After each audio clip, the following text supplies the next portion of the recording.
So I'd like to take this opportunity to welcome you today to another Tim Talk. And today my guest is Father Charles Pate, who is my spiritual director. And I met Charles about 2 years ago when I moved here to Calgary.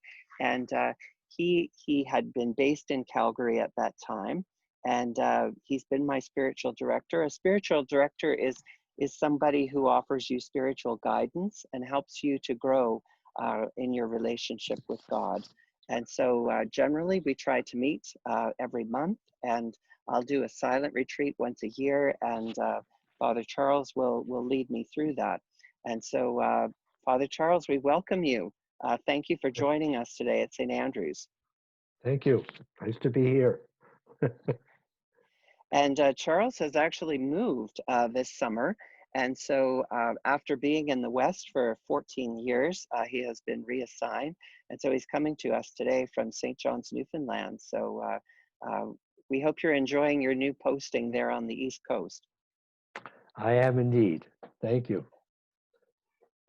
Well, this fall at St. Andrew's, we are looking at flourishing life, at the way that the Spirit is able to bring flourishing life in us, even in the midst of a pandemic like this. And so we're exploring the fruit of the Spirit. And this week, we're going to be looking at the Spirit's gift of peace. And so I'm going to ask Father Charles a few questions, and he's going to share some of his own perspectives on the Spirit's gift of peace in our lives. And so the first thing I wanted to ask you, Charles, is how you would describe the spiritual gift of peace. The gift of peace is a gift of the Spirit indeed. And it's not just an absence of conflict or, a neutrality where everything is okay. But the gift of peace comes from a sense of harmony with the God's presence and God's gift of the Spirit in us, with what God wants for us and what we want most deeply. And when we're in consonance, is perhaps another word we could use, in consonance with that loving will of God for us and with what I want, then it brings about a sense of peace, of right harmony, of working together, so that it's connected with a sense of consolation. It's connected with a sense of joy. It's hard to to compartmentalize all the gifts of the Spirit. But that sense of peace, it comes where we are in harmony and with both the mind and the heart and the body with what God wants for us. And that sense is, I think, comes in moments of prayer. It can come in moments of a loving relationship, just something we share together. It can come when we're walking in the beauty of the earth, and a sense of peace that all is well, all is well. That sense. So that's how I would describe that gift of the Spirit. And it doesn't mean that we're not. It also does not exclude that we're being challenged by something, or that we might even be suffering for someone, or in ourselves, physically or otherwise. But there's a deeper level of God is with us, and we are with God. We're in tune with one another. I was wondering if there was a personal example that you could share with people of your own personal experience of that kind of deep peace that you're describing. Well, and that's a little more difficult because there's so many moments. But I remember this was when I first came to Calgary, and I had worked out the decision with my we call my spiritual director and the our um, uh, we call them the superiors, our leaders. And so I was sent to Calgary, and I sensed it was the right decision. But one of the first weekends I was there, I went out to I think it's Forget Me Not Pond. Yes, it's a And it was a beautiful place. beautiful, beautiful place, a beautiful day. I'd never been there. I went there because some of my friends said it was close enough, within an hour. I didn't want to go that far.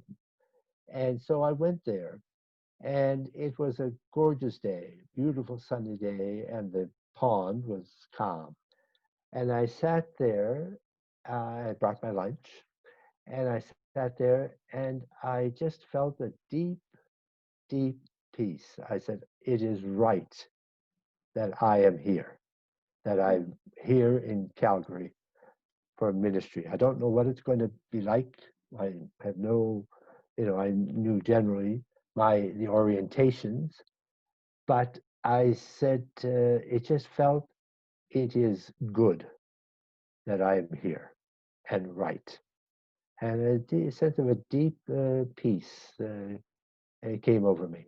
And I remember that very distinctly. And it was like a confirmation of the decision that I had made, um, not knowing exactly all the details. And one doesn't have to know all the details of the future, but it's given to be here now. In this moment, it is right and it's good and it's all is well. mm.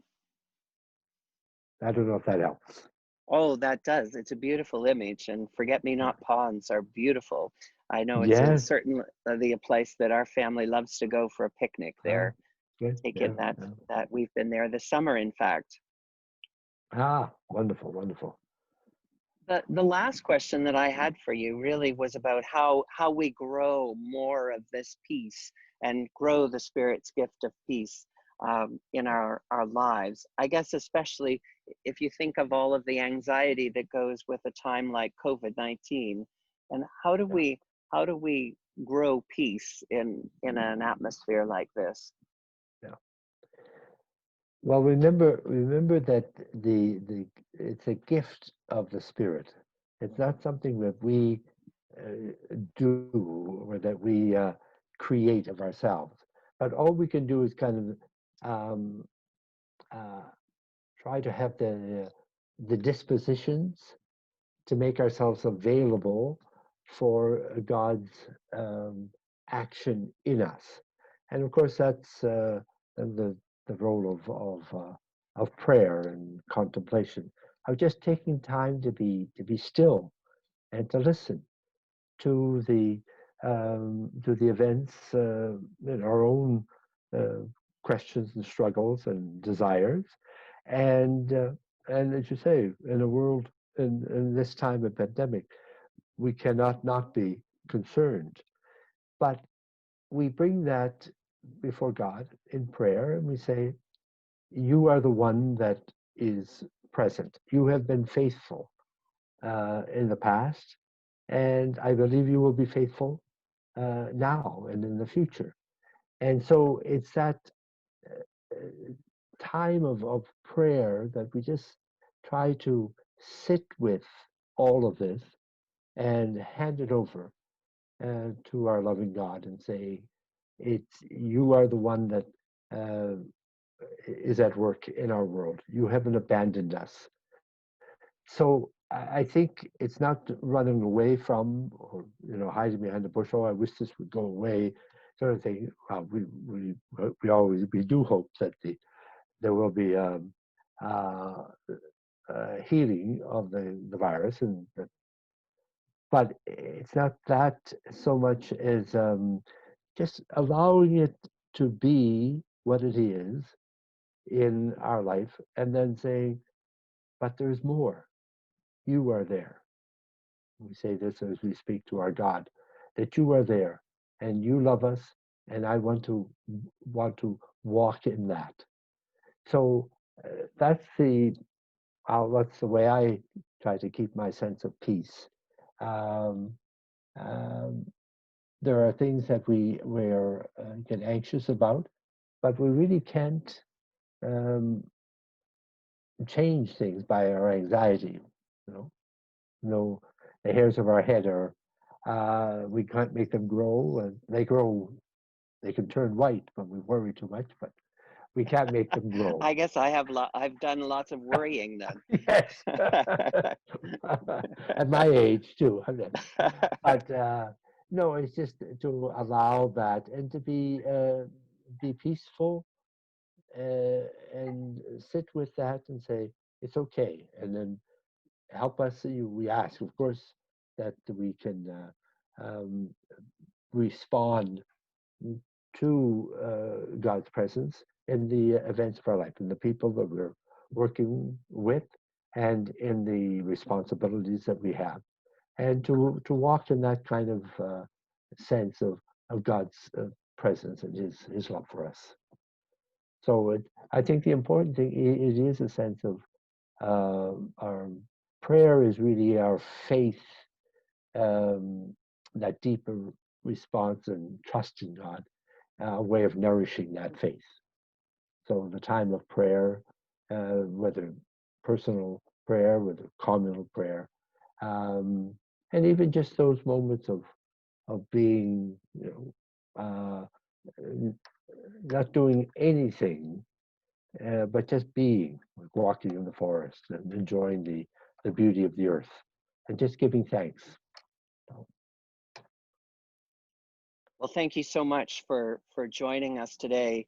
Thank you for sharing some wisdom on the gift of peace. And I know that as God uses you in my life, that you will also be used in the lives of other folk from St. Andrews today too. So I really want to thank you for joining us today, Father Charles. great, thank you for inviting me to respond to that question. It's always yeah, they're good questions.